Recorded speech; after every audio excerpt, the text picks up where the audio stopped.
Shalom everyone. Today I want to share with you a beautiful teaching about a special day in the Jewish calendar, the 10th of Tevet. The 10th of Tevet marks the beginning of the Babylonian siege on Jerusalem, which led to the destruction of the first temple about 2,500 years ago. On the surface, just one of those Jewish fast days that we have during the year. But really, it's part of a much bigger story. It's the first of 4 fasts which commemorate stages in the destruction of the temple, and really what they stand for is a spiritual process, an understanding of what happened to the Jewish people, what happened to Judaism, and when we really understand those 4 fast days, we can also think about rectifying all this and advancing towards a redemptive moment regarding those 4 stages. So let me break this down for you. So the first stage is this, the 10th of Tevet. It's in the middle of winter. That's when the Babylonians began the siege on Jerusalem. The second day takes place half a year later. It's the 17th of Tammuz. It's in the summer. Really, it was 2.5 years of siege on Jerusalem by the Babylonians. And on the 17th of Tammuz, they breached the walls of Jerusalem. 3 weeks later, we have the 9th of Av, Tisha B'Av, the actual destruction of the temple. And then finally, we have the Fast of Gedalia, that's how it's called. And it's just one day after the Jewish New Year. And that marks the end of Jewish autonomy in Israel. It was the assassination of the leader of the Jewish community in Jerusalem. Basically, the final stage of what happened in the destruction. Now, you may be wondering, why do we need 4 separate days to commemorate one historical tragedy? Wouldn't one day be enough? So to explain this, we'll use a visual metaphor. Imagine the temple, not just as a building, but as a living organism with 2 wings, a kind of bird, if you will. And those 2 wings are like 2 spheres of influence that extend outward in different directions. So let's understand this structure. It's really 4 levels here. So the first, we have the temple itself. That's like the body of the organism, the body of the bird. And that exists in the temple, and we can see it as symbolizing the religious circle, the religious meaning of the temple, where the sacrifices are made and where the singing is made and the holidays, the festivals are celebrated and so on. Then we have the first wing that extends outward. This is the national wing. It extends to cover all of Jerusalem, all of the Jewish people, because Judaism is not just a religion, it's also a national culture, it's a national identity. So this is like a wing that extends out of the temple. Then we have the second wing. This is a longer wing. It extends further outward. It goes beyond Jerusalem. Basically, it extends to the entire world, because Judaism, it's not just a religion, it's not just a national identity, it's also a light unto the nations. That's what the Jewish people are supposed to be. Now that we have this, we can understand what the 4 fasts stand for. When the Babylonians surrounded Jerusalem on the 10th of Tevet, they didn't just cut off a city from the rest of the world, they clipped Judaism's universal wing. They forced Judaism as a spiritual force in the world to retreat from its global mission into a purely national existence. We were inside the wall. Then comes the 17th of Tammuz, second fast. That's when they broke into the city, destroyed our national existence. They clipped the national wing. And now we only had the religious circle. This is historically what happened to Judaism. We forgot we have a universal message. And then we stopped acting like a regular nation. We didn't have a nation state. We were exiled from our country. All this was realized later on in actuality. But here it was symbolized in the stages of the destruction of the first temple. So when they breached the walls, we just had the temple. We just had the religious identity of what Judaism is all about. And then came the 9th of Av, the destruction of the temple. That slayed the bird itself. The bird was now, both its wings were clipped already, and it was just killed, and we went into full exile. Finally, the 4th fast, the assassination of Gedalia, was like extinguishing the last ember of Jewish existence in the land of Israel. It was like the bird still had some life in it, and it was fully crushed. These are the 4 stages. So the 9th of Av is the main one. That's the the destruction of the temple itself. That's why it's a bigger fast. It's more important. More people, actually do it.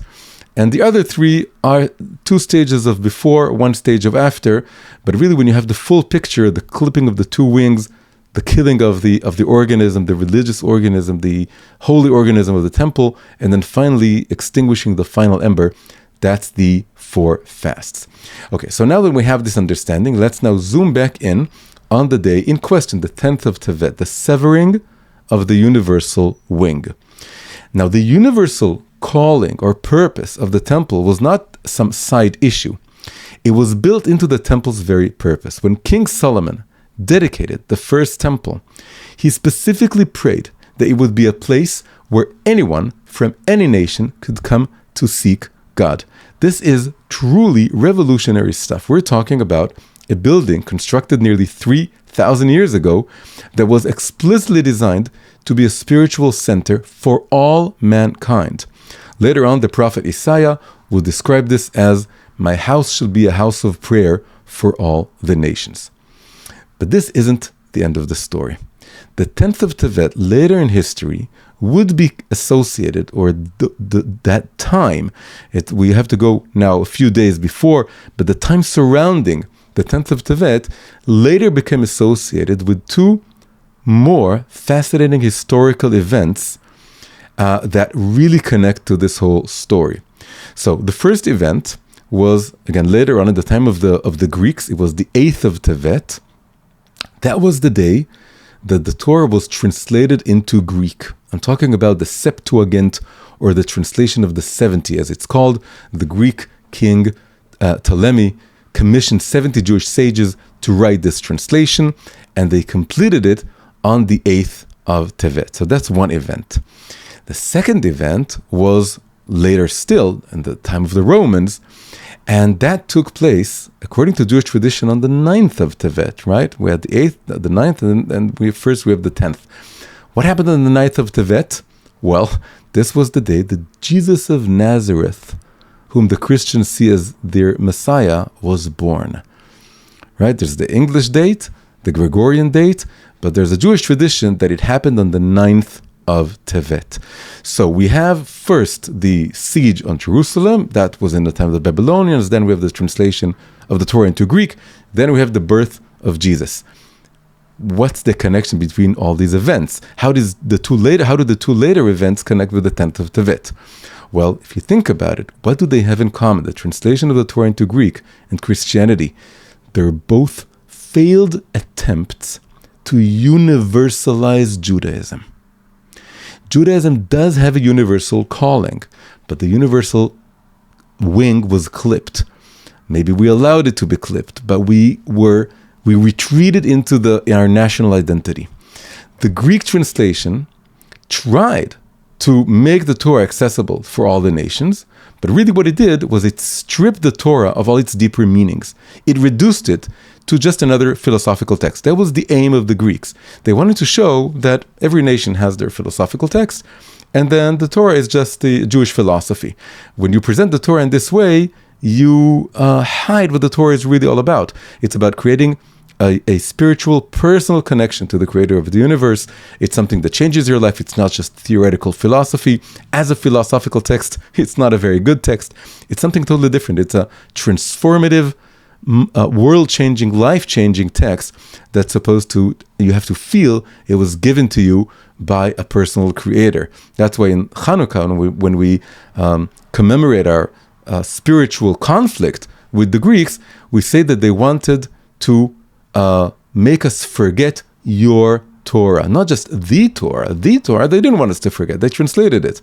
But your Torah, something in the second person singular, that we can have this rapport, this connection with you, that's what they try to erase.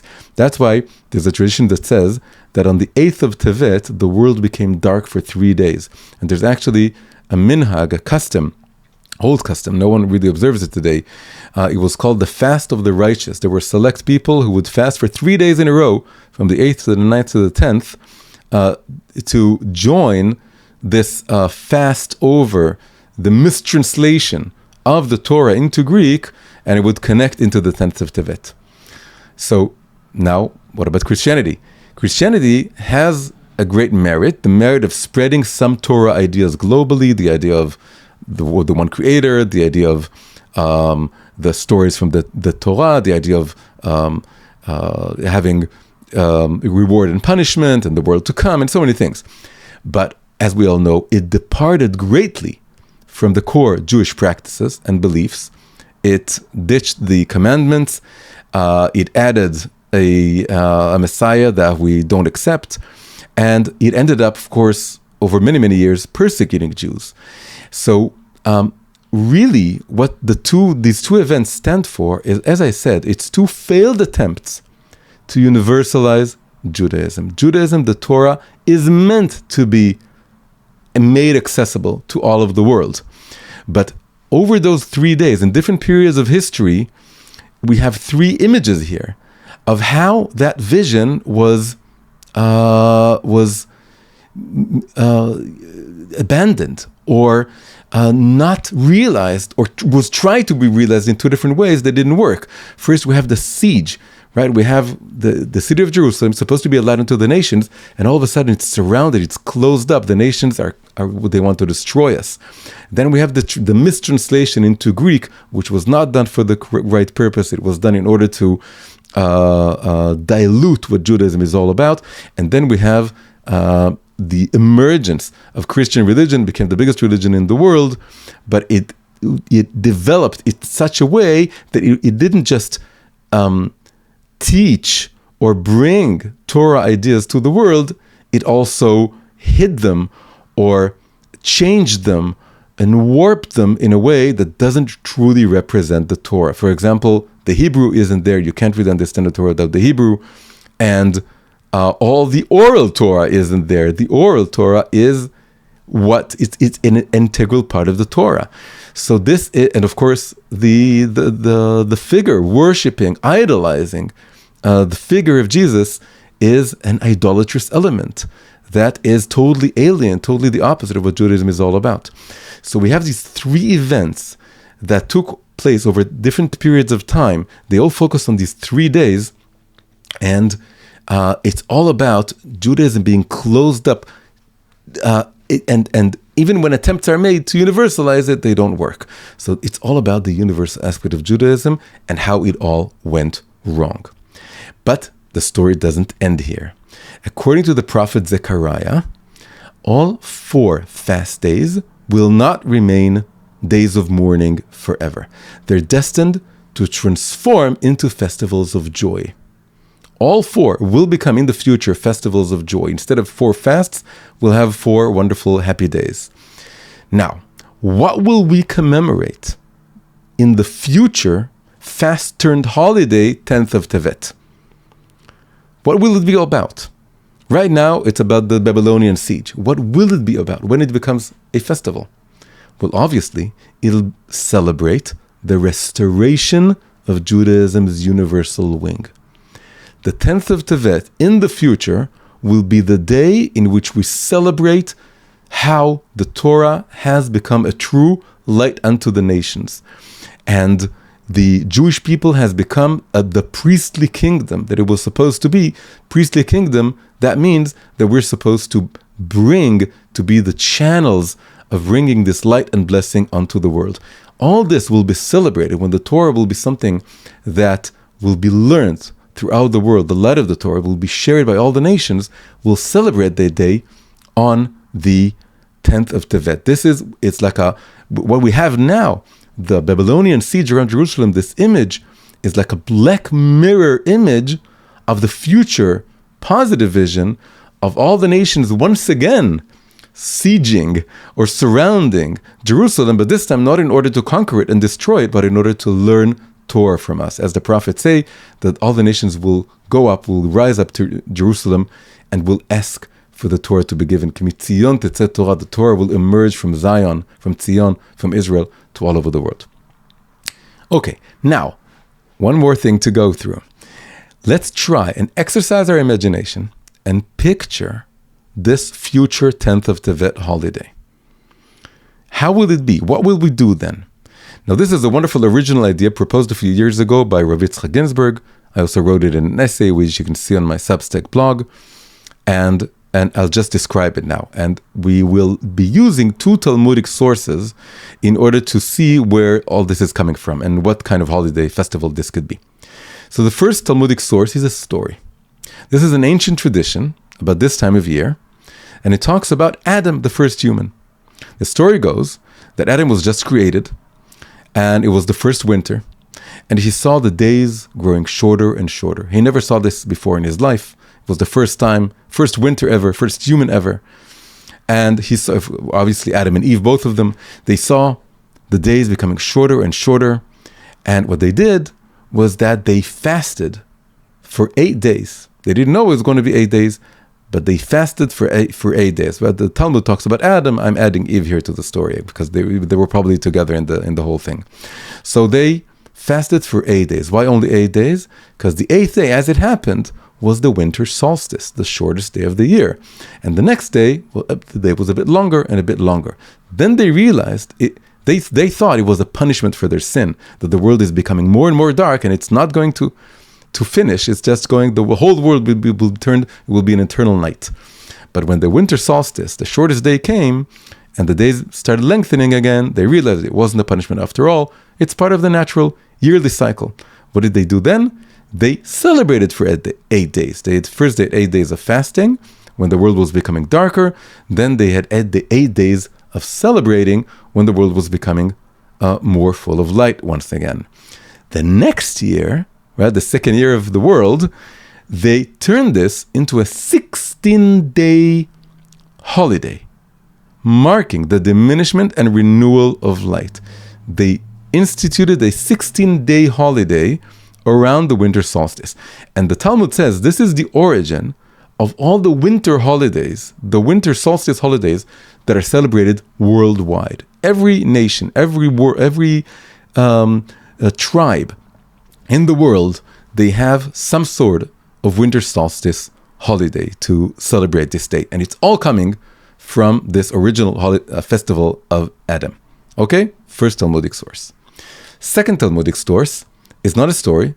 It's a very famous debate between 2 Jewish schools of thought. The main 2 Jewish schools of thought, Beit Hillel, the house of Hillel, and Beit Shammai, the house of Shammai. So as we all know, today in Hanukkah, what Jews do is we light candles for 8 nights. But there was a debate between Beit Hillel and Beit Shammai as to how to do this. Beit Hillel, which is the opinion we now follow, he said we should start with 1 candle, and each night we should add another candle. So that's what we do. We light 1 candle, then 2, then 3, all the way up to 8. But Beit Shammai argued the opposite. He said we should start with 8 candles, and each night we should decrease. We should take 1 out until the final night we have just 1 candle.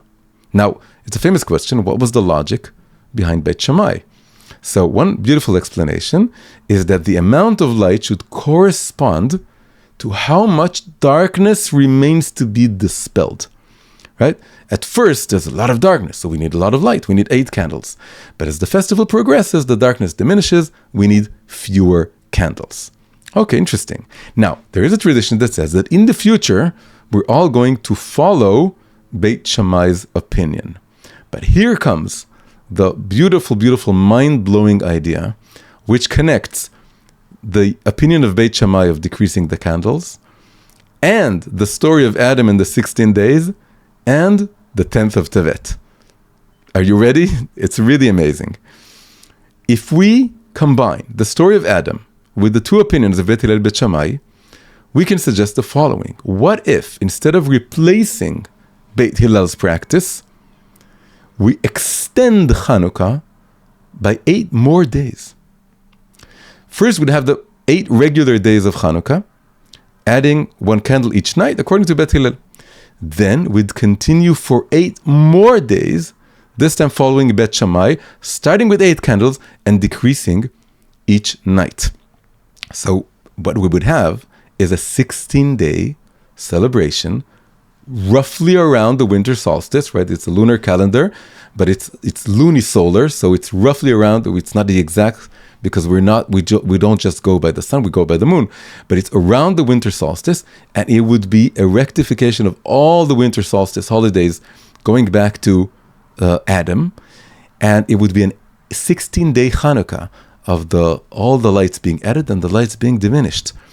And if you do the math, you'll discover something amazing. What happens if we add those 8 days? What would be the last day? The day of the one last candle, just one candle. It's the 10th of Tevet. What we now observe as a fast day will become the culmination of an extended festival of lights, an extended Hanukkah that would last 16 days, would end on the 10th of Tevet. Now this vision of an extended Hanukkah is a perfect completion and connection. It's bridging Hanukkah and the 10th of Tevet, and it completes beautifully what Hanukkah stands for today. Hanukkah today is all about separating ourselves, isolating ourselves from foreign cultures, from the Greeks in this instance.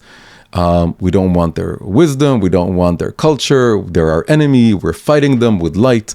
They darkened our eyes, their translation darkened our Torah, and so we light. So the first half of the future Hanukkah, our Hanukkah, is about preserving Jewish tradition and shielding it from outside influences, right? But the second 8 days, it's the opposite. It's sharing this light with the world. It's going outside of ourselves and saying there's wisdom to be accepted after we internalized Hanukkah. We can receive wisdom from the nations, and more importantly, we can share the divine wisdom of the Torah, God's wisdom, with the world.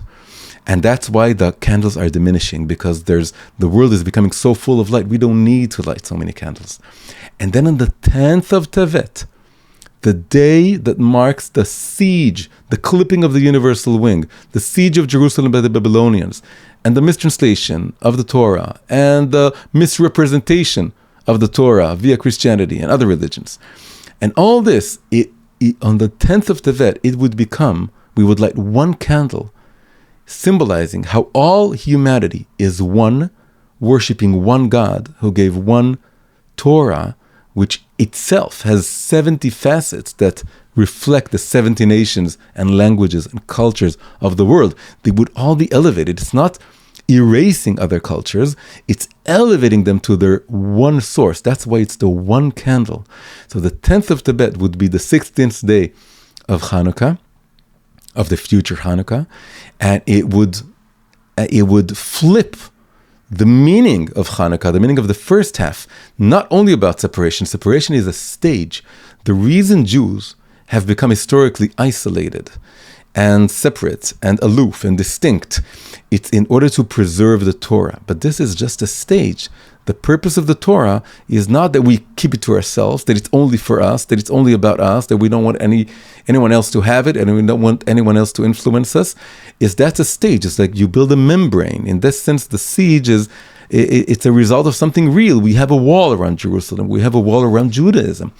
And the wall is a good wall, but the wall needs windows and doors, and then we need to come out of the wall. And that's the future second half of Hanukkah, the 8 more days that are with more light coming from the world and the candles diminishing. And finally, as I said, the one candle would be a beautiful symbol of global unity, global peace, lit by the candle, by the light of the Torah, and extending to all of the world. What do you think about this vision of extending Hanukkah, transforming the 10th of Tevet? Please, I hope you like this video. Share your thoughts in the comment below. Don't forget to subscribe for more explorations of Jewish wisdom and its various messages to the Jewish people and to all of mankind. I'll see you in the next video. Hi everyone, if you enjoyed this episode, please press like, subscribe to the channel, and leave a comment. If you want more English language videos from me, please consider becoming a supporter via Patreon. You can find the link in the description below. Thank you very much, and see you in the next episode.